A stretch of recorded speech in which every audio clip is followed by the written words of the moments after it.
Jadi satu settingan busur ya untuk satu teknik. Nggak bisa kita pakai 2 teknik.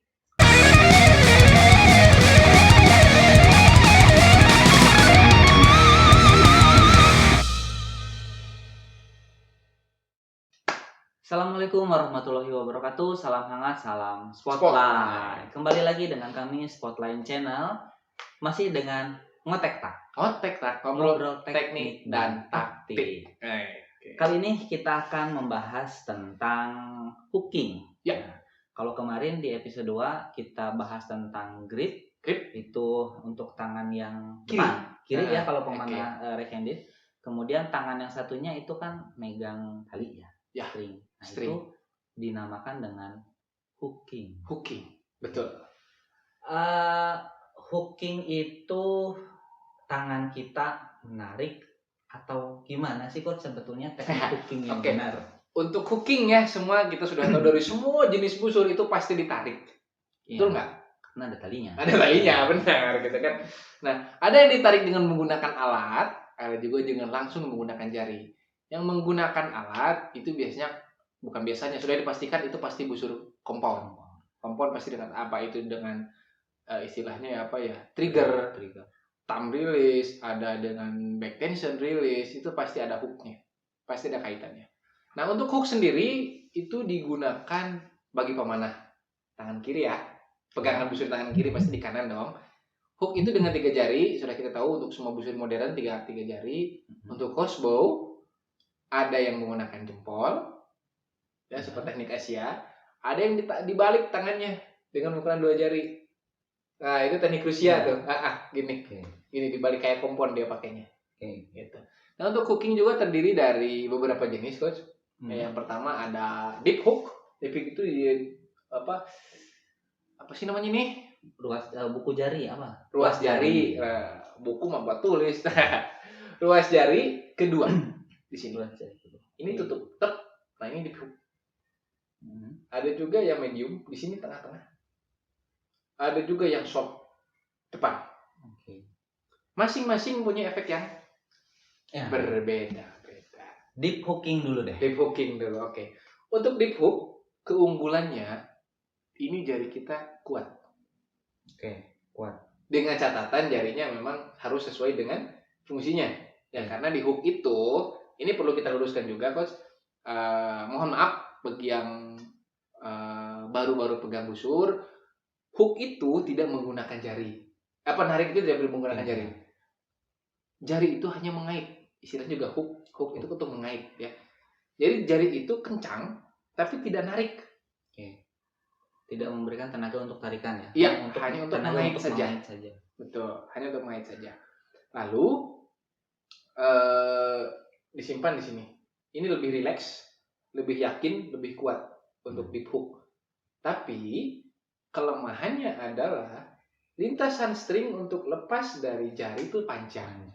Betul. Jadi ada resiko untuk akurasi. Ketika rilisnya back tensionnya collapse, tenaga pasti balik ke jari. Itu akan mengakibatkan rilisnya yang kasar karena dibuka. Nah, itu akan paradoks error akan bertambah berlipat-lipat. Ya. Tapi kelebihannya itu dia relax dan lebih yakin juga tidak akan lepas. Lebih yakin tidak akan lepas gitu. Berikutnya medium. Medium itu di sini. Nah, kalau ini kebetulan saya sedang bermasalah dengan hooking ya. Jari saya selalu ngalah. Awalnya deep hook, tapi ketika ditarik jadinya medium. Jadinya di sini. Berubah. Nah, ini hal yang lumrah. Tapi harus hati-hati jangan sampai mengalahnya terus kebangetan. Akhirnya dia nyepetnya di short. Di short ketika saya menggunakan clicker ini akan sangat capek dan ketika lepas dan pasti kasar rilisnya karena tidak konsisten. Ya, untuk medium ini sama nyaman, kuat dan lintasan stringnya lebih sedikit. Lebih sedikit. Tapi minusnya adalah konsistensi penempatan string di antara dua ruas ini. Itu yang akan sedikit jadi masalah. Apakah di sini 3/4 apa di dalam, setengah atau 3/4 atau 1/4 di depan. Apa istilahnya lebih dekat ke ruas belakang apa lebih dekat ke ruas yang depan? Itu ya, untuk medium. Nah, untuk short biasanya dipakai untuk busur-busur jemparingan. Bagi para pemanah barebow nih teman-teman, master saya, guru saya dan Hari dan Master Edi baju putih. Kalau saya tidak salah lihat, mohon maaf, mohon koreksi, ini short. Seperti halnya Papa Sindu, Master Sindu, Papa Pongah ya, Papa Pongah. Yang risernya, aduh, bingung bisa tidur dah. Segini, beliau sampai pecah jarinya karena dia di sini. Oh, ya, iya. Di sini. Keunggulannya apa? Keunggulannya itu lebih cepat lepasnya. Tapi rilisnya cenderung kasar. Cenderung ya, bukan berarti memang kasar, bukan. Sentuhan rilisnya atau pelepasan cenderung kasar. Kenapa? Karena tenaga berkumpul di depan. Jadi ketika rilis seperti kita nyakar orang. Ya. Nah, seperti kita nyakar, gitu, dicakar. Nah, itu pasti akan terganggu stringnya. Tapi apabila itu sudah konsisten ya nggak masalah. Tapi untuk pemula mungkin resiko untuk lepas sebelum kita aiming lebih tinggi. Lebih tinggi. Kalau memang dia pemula ya. Karena kan ketika narik nggak kuat kan udah nahan lepas duluan. Betul. Kan, gitu. Terus ketika di depan paradoks vibrasi tali itu lebih sedikit besar. Lebih besar. Karena dia seperti dipaksa lepas. Nah, seperti tarik ya, akhirnya kiri kanannya string itu besar. Oke. Itu. Ya. Dan masing-masing 3 jenis hook ini perkenaannya beda-beda. Perkenaan terhadap panah-panahnya? Ya, perkenaannya mau di kiri, mau di kanan itu beda-beda. Catatan dengan settingan yang sama ya. Catatan dengan settingan yang sama. Contoh saya curhat jadinya nih ya, nggak apa-apa ya? Nggak apa-apa. Curhat ya. Settingan saya di deep hook sini, kanan ya, tangan kanan. Ketika hooknya pasti, yakin dan semuanya berjalan dengan semestinya, itu pasti ke tengah, pasti dapat X karena sudah tuning dengan alat. Betul. Dan ketika ini berubah ke depan, sudah dipastikan ini pasti ke kiri. Sudah dipastikan ini pasti ke kiri, dan sudah bukan di riset sih ya, sebetulnya mah dari pengalaman beratus-ratus ribu kali nembak seperti itu. Jadi saya menyimpulkan seperti itu, dan ngobrol kesana kesini, tanya ke guru-guru, ya kalau kamu settingannya sudah gitu ya pasti berbeda hasilnya. Gitu. Jadi satu settingan busur ya untuk satu teknik, nggak bisa kita pakai 2 teknik. Nah itu gitu. Dapat ilmu baru lagi nih saya, ternyata memang tuning busur itu meskipun dengan orang yang sama, kalau orang yang sama itu tekniknya tidak konsisten, dari hook aja kalau ternyata beda, dari deep tiba-tiba ke medium atau ke short, itu akan berpengaruh sangat signifikan, apalagi untuk jarak jauh ya. Oh iya, betul. 50 meter, 70 meter ketika hooking udah berpindah posisi, ya kecuali kalau dia instingnya udah matang ya. Instingnya biasanya, kalau insting kan cukup lihat kuning, jangan dibidik, dia pasti koordinasinya udah bagus, insting udah dapet, masuk.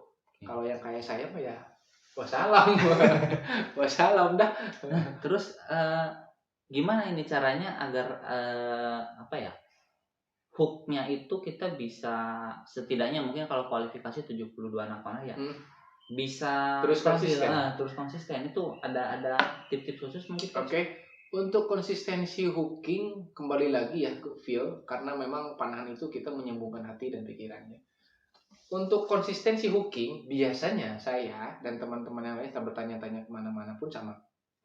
Jadi tempatkan dulu, sebelum dia ditarik, tempatkan dulu seperti halnya grip.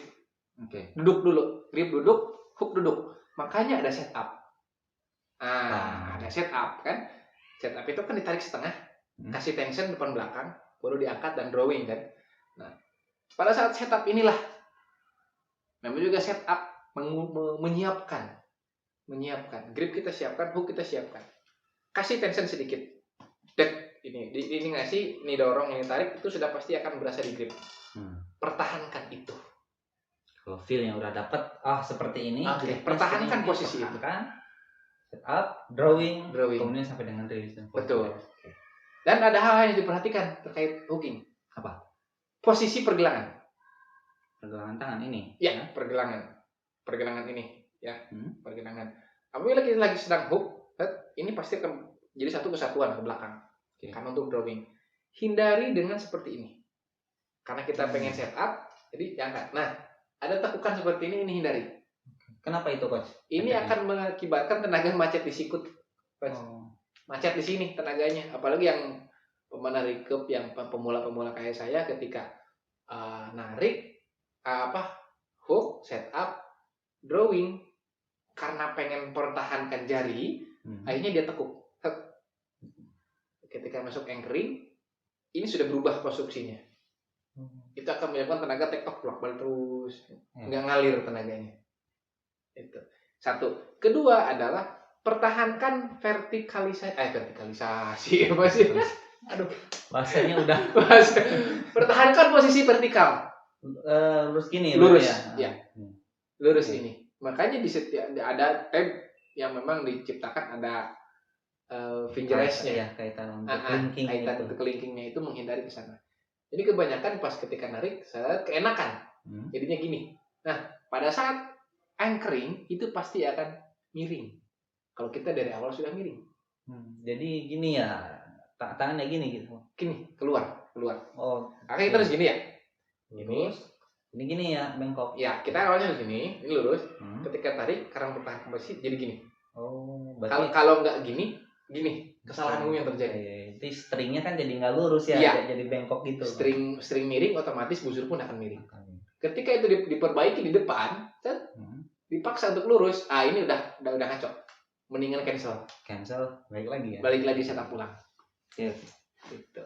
Oke, di recurve ya, recurve dan barebow yang busurnya relatif sama. Itu kan teknik hooknya beda-beda tuh. Ada yang split, ada yang three-under. Nah, betul. Yang dua itu kenapa sih kalau di barebow itu bisa menggunakan three-under, sedangkan di recurve yang Olimpik itu tidak bisa menggunakan three-under, rata-rata kan pakai split semua kan? Iya. Itu kenapa sih coach? Oke, sebetulnya di barebow juga ada yang menggunakan split finger.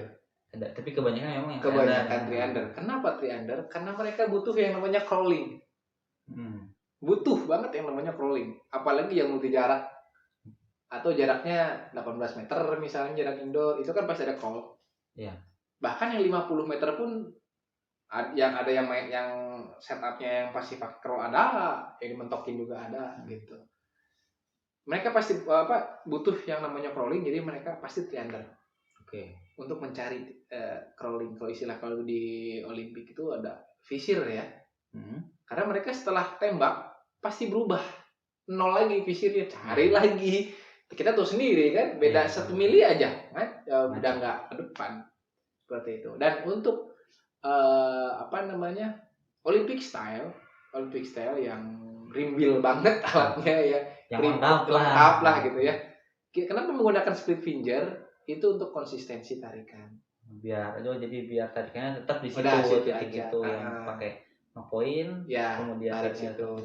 Kenapa dia menggunakan telunjuk di atas? Sebetulnya telunjuk di atas itu bukan tanpa alasan, Coach. Kenapa?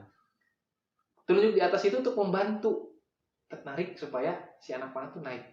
Istilahnya menurunkan knock point. Kan kalau kita three-under, knock point itu di atas jari. Iya. Nah, kalau split finger pasti di bawah telunjuk. Iya. Nah, ini secara tidak langsung menurunkan titik nol atau menurunkan titik pusat dorongan dari lem. Itu mekanismenya. Makanya kalau kompon tuh benar-benar ditimbang pakai water pass segala macam untuk itu. Oh iya. Oke. Dan knock point pun kan ditentukan untuk menyeimbangkan kurva atas dan bawah. Betul. Sehingga pada saat rilis, pada saat mendorong anak panah itu betul-betul di tengah pusat tenaganya. Balance ya. Balance. Makanya kalau untuk yang Olimpik itu pasti split. Satu untuk membantu, kedua memang konsistensi ya, karena mereka dibantu dengan visir. Dibantu dengan sight atau visir. Jadi mereka nggak usah begitu nembak nyari jarak berapa sih ini? 70 di sini. Lama. Gitu. Teman-teman, itu dia tadi pembahasan tentang hooking. Mudah-mudahan dapat dipahami oleh teman-teman semua. Kalau masih ada pertanyaan silakan komentar di bawah, atau kalau punya usulan pengen bahas ini dong, pengen bahas itu dong, silakan komen aja di bawah. Oke, terima kasih buat yang sudah subscribe dan selalu setia nonton Spotlight Channel, dan buat yang belum subscribe, yuk subscribe karena subscribe itu gratis. Kemudian jangan lupa tonton semua videonya, like, komen, dan share sebanyak-banyaknya ke teman-teman kalian. Oke, itu dari kami di Ngotek Tak episode ketiga kali ini. Terima kasih. Salam hangat, salam spotlight. Assalamualaikum warahmatullahi wabarakatuh.